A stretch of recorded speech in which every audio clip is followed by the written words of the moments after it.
Trudeau touches down in South Korea for talks on economic security, China interference. Prime Minister Justin Trudeau and two of his top cabinet ministers have touched down in Seoul, South Korea, hoping to make headway on an economic insurance policy. The bilateral visit marks the launch of a high-level dialogue with the government of South Korean President Yoon Suk-yeol on economic security, among other things. Subscribe our YouTube channel and click our bell icon for new videos. Economic security, among other things. Foreign Affairs Minister Melanie Joly and Innovation Minister François-Philippe Champagne will hold high-level talks with their Korean counterparts. Both Trudeau and Champagne will also meet with top business and industry leaders in key economic sectors. It remains to be seen whether Trudeau will talk with top executives of South Korean-owned LG to discuss last week's announcement by the company and its partner Stellantis that it was looking at contingency plans for its next Star Energy investment in Windsor, ONT. The partnership halted construction work on the massive battery plant on Monday, looking for, in the view of analysts, better financial support from the Canadian government. Champagne said he hopes to speak with the head of LG at a state dinner hosted by South Korea's president and underlined that negotiations are still ongoing. "I negotiate with these guys every day," he said. "The CEO calls me every day, they text me every day." Subscribe our YouTube channel and click our bell icon for new videos. "I negotiate with these guys every day," he said. "The CEO calls me every day, they text me every day. There's negotiation, that's fair. But my job and our job is to fight for Canadians. That's what I'm paid for, it's to fight for Canadians, to fight for the public interest." Diversifying supply chains post-pandemic and resisting economic coercion are among the major topics that Group of Seven, G7, leaders will discuss this weekend when they convene in Hiroshima, Japan. Canada is on side with whatever the leaders decide and has no problem publicly singling out China as a being behind attempts at economic bullying as it did in last fall's Indo-Pacific strategy, said Joly. "We have gone through economic coercion, particularly during the two Michaels," she said in reference to the detention of Canadians Michael Kovrig and Michael Spavor. "We've learned from that experience and we will make sure that we defend our national interests at all times." What takes place bilaterally in Seoul this week and then later among the world leaders is significant for Canada and amounts to an economic insurance policy where nations look out for one another, said a foreign policy expert.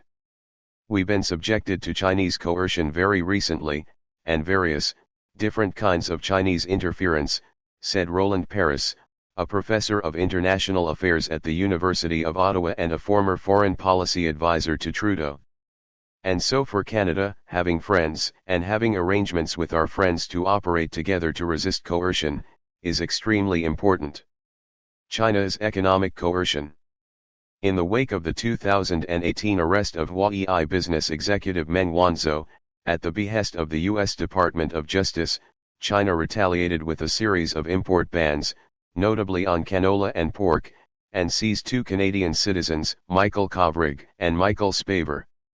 In trying to secure their release, Canada mounted a diplomatic effort to rally other countries to resist arbitrary detention.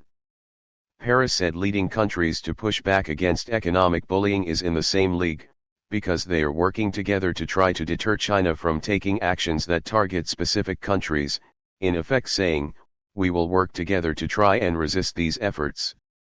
A published report by Reuters said G7 countries will issue a joint statement naming China and its use of economic coercion this weekend.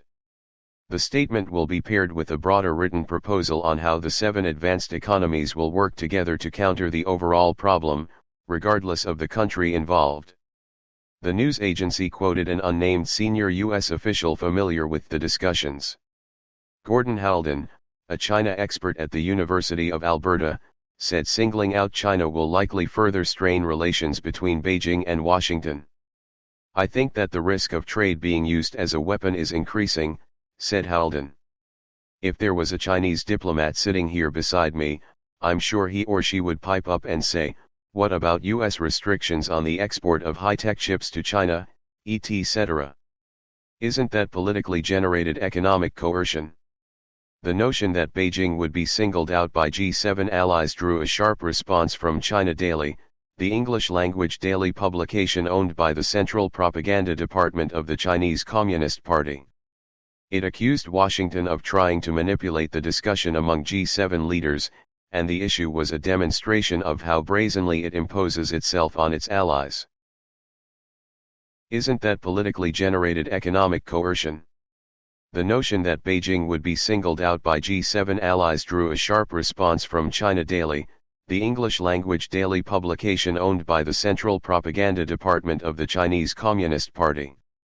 It accused Washington of trying to manipulate the discussion among G7 leaders, and the issue was a demonstration of how brazenly it imposes itself on its allies. Brazenly it imposes itself on its allies. Subscribe our YouTube channel